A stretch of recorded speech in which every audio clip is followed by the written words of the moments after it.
Bismillahirrahmanirrahim. Assalamualaikum warahmatullahi wabarakatuh. Salam jumpa kembali dengan channel Dunia Fana News. Indonesia dan Malaysia adalah dua saudara negara jiran serumpun yang mempunyai kesamaan asal-usul nenek moyang, bahasa dan budaya, bahkan agama Islam. Keduanya sangat identik dengan agama Islam yang merupakan agama mayoritas di kedua negara jiran serumpun tersebut. Secara biologis, pertalian hubungan darah antara orang Indonesia dan Malaysia memang sangat kuat. Lalu hal itu diperkuat lagi dengan pertalian hubungan spiritual berupa akidah agama Islam yang ternyata asal muasal penyebaran agama Islam yang bersumber dari darah keturunan yang sama, yang mana setelah dirunut melalui jejak sejarah ternyata asal-usul leluhur Wali Songo penyebar agama Islam di Pulau Jawa berasal dari Kerajaan Kelantan, Malaysia. Berdasarkan catatan Kesultanan Malaysia yang rapi dan terdokumentasi secara digital di royallark.net.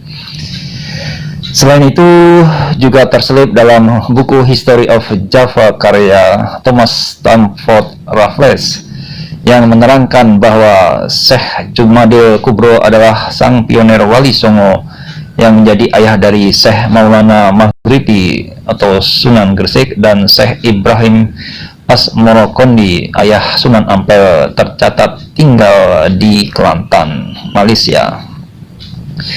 Berdasarkan penelusuran situs detik.com, Kesultanan Kelantan ternyata memang erat kaitannya dengan Wali Songo yang bertugas menyebarkan agama Islam di tanah Jawa. Keturunan cucu Nabi Muhammad SAW, yakni Sayyid Hussein Jumadil Kubro, merantau ke Kelantan pada tahun 1349 Masehi.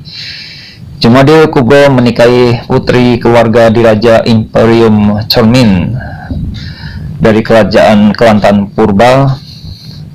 Keturunan beliau adalah Maulana Malik Ibrahim, sang pelopor Wali Songo, Sunan Ampel dan keluarganya, Sunan Gunung Jati dan Sunan Giri beserta keluarganya.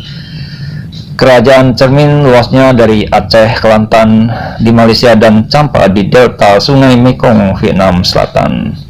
Hari ini Malaysia dan Vietnam masih menyimpan baik-baik destinasi wisata sejarah Wali Songo tersebut, yaitu sebagai berikut. Pertama adalah Danau Tok Uban di Malaysia. Masjid Putih dan Danau Tok Uban, Kelantan di daerah Rong Cenok, sekitar 45 menit dari Kota Baru yang merupakan ibu kota negara bagian Kelantan, Malaysia. Ada objek wisata alam yaitu Danau Tok Uban. Di sanalah traveler bisa melihat Masjid Putih yang cantik di tepian Danau Tok Uban. Masjid itu didanai oleh langsung Sultan Brunei Hassanal Bolkiah dan diresmikan pada tahun 1992 oleh Sultan Kelantan. Keberadaan masjid itu diduga sebagai penanda untuk menguatkan legenda tentang hilangnya kota Jeddah Riyadatus Salam secara goib. Jeddah adalah ibu kota kerajaan Cermin, tempat hijrah Syekh Jumadil Kubro dari Timur Tengah. Legendanya, kota ini hilang secara goib karena diserang kerajaan Siam. Anaknya yang bernama Ali Nurul Alam, kakek dari Sunan Gunung Jati, mengungsikan keluarga kerajaan ke Champa. Kedua adalah Masjid Kampung Laut Malaysia. Masjid Kampung Laut Kelantan di Kota Baru, Kelantan ada masjid tertua di Malaysia sejak abad ke-16 dan cagar budaya nasional, namanya Masjid Kampung Laut. Uniknya, masjid ini mirip dengan Masjid Agung Demak di Jawa Tengah. Penelitian oleh Ahmad Sanusi Hasan dari University Science Malaysia dalam International Transaction Journal of Engineering, Management and Applied Sciences and Technologies menyebutkan bahwa masjid tersebut dibangun di zaman Wali Songo. Dalam literatur lainnya disebutkan bahwa wali yang dimaksud adalah Sunan Giri dan Sunan Bonang. Masjid Kampung Laut dilestarikan di dalam kampus Sultan Ismail Petra International Islamic College di Jalan Kuala Krai, Nilampuri, Kelantan. Wisatawan yang ingin menikmati jejak wisata Wali Songo di Malaysia bisa datang langsung karena masjid ini terbuka untuk pengunjung umum di luar mahasiswa. Ketiga adalah Cham Village di Vietnam. Masjid di Cham Village, Vietnam. Cham Village ada di wilayah Delta Mekong, tepatnya Châu Đốc, Provinsi An Giang, Vietnam yang berbatasan dengan Kamboja. Kampung ini menjadi salah satu lokasi yang banyak dihuni oleh suku Cham yang beragama Islam sejak zaman Kerajaan Champa berkuasa. Pasca eksodus perang dari Kelantan, keluarga kerajaan Cermin beranak pinak di Champa, yang separuhnya berdarah Oriental dari bangsa Cina Selatan atau Indochina.